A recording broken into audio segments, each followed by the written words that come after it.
And you go there all the time. You've been there 9 times since the attacks. You have Yeah. firsthand experience I was there. there on October 7th, the Oh, you day were of the there. attacks. Holy crap.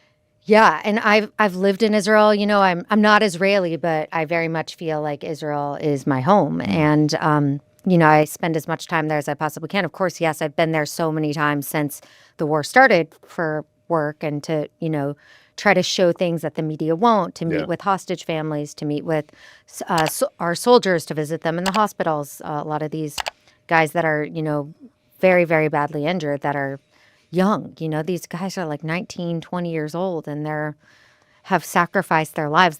Their lives will never be the same. And that's what it means to be Israeli is that, you know, everyone has to go fight for their country overnight, Yeah. you know. So when you see these reports, specifically on Twitter, I feel like I see this where like reporters are not allowed in the country. Have you seen that?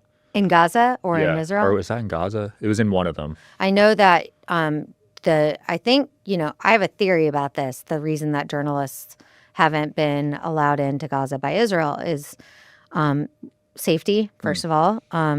They don't want to they want to make sure that, you know, nobody would get caught in any crossfire Right. because there has been situations like that.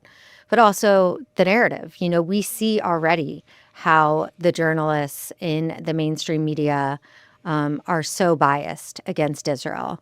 And so how could we trust that they're going to tell the truth? And I think that, you know, there's really two wars going on here. There's the war on the ground, and then there is the war in the media. And unfortunately, Israel is always losing the war in the media. That is a good point. And especially when we're winning the war on the ground.